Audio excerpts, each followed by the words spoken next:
Just remember, the stuff presented by this creepy bear is from the Evolution 101 website, written by the Understanding Evolution team. Commentary by Rent-A-Friend 2000. That's me!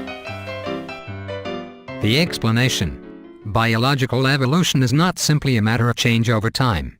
Lots of things change over time. Trees lose their leaves, mountain ranges rise and erode, but they aren't examples of biological evolution because they don't involve descent through genetic inheritance. What's funny about this is I have a middle school science textbook called Evolution, Change Over Time. It's good to see the team at Berkeley are doing a little better than the 8th grade public school kids. I had a blogger criticize me, saying I was demanding expert-level specifics in their definition for the word evolution. But as I demonstrated in the previous post, it is possible to define evolution so the word actually means something. Go back there and check that action out. I'm like Webster's Captain of Awesome over here. Yeah, these guys are all, evolution is when stuff happens, but not when things happen. And then, when I point out that this isn't good enough for a definition written by 3 teams of PhDs, I get criticized. Go fig. The central idea of biological evolution is that all life on Earth shares a common ancestor. Just as you and your cousins share a common grandmother. Yeah, only our grandmother is a rock. No, really, Grandma Rock gave rise to Grandma Soup, and somehow all life came from that. Can you picture her in her rocking chair? Huh? Get it? These are the jokes, kids. You get what you pay for. Through the process of descent with modification, the common ancestor of life on Earth gave rise to the fantastic diversity that we see documented in the fossil record and around us today. Okay, I see we'll be skipping the identity of Grandma for now.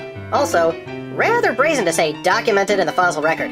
Even these guys will later admit that the fossils present more of a jigsaw puzzle with pieces missing than a documented record. When you study this stuff longer, you'll come to find that the evolutionary biologists know the evidence for evolution is in the fossil record, while the evolutionary geologists know it's in the biology department. Yeah, that, if nothing else, should speak volumes. Hey, but don't take my word for it. Let them speak for themselves. Paleoanthropologists have seemed to make up for a lack of fossils with an excess of fury, and this must now be the only science in which it is still possible to become famous just by having an opinion. As one cynic says, in human paleontology, the study of fossils, the consensus depends on who shouts loudest. Genetics has no proofs for evolution. It has trouble explaining it. The closer one looks at the evidence for evolution, the less one finds of substance. In fact, the theory keeps on postulating evidence, and failing to find it, moves on to other postulates.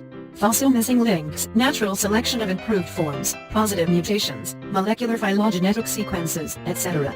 This is not science.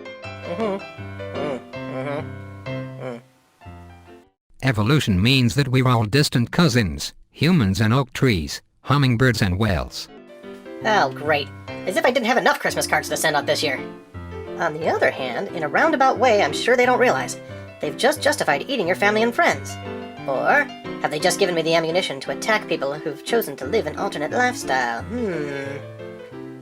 Listen up, vegetarians. That carrot is my cousin, and so is that tofu. Although the family doesn't like to talk about him. When you sink your hard, pointy teeth into my cousins, I hope you can hear my heart break over the crunch of their dying veggie flesh. Ask yourself this. Do you use the salad dressing to hide the flavor, or to cover your murderous guilt? Yep, someone is gonna send me hate mail for that one. Well, see you next week. Whee!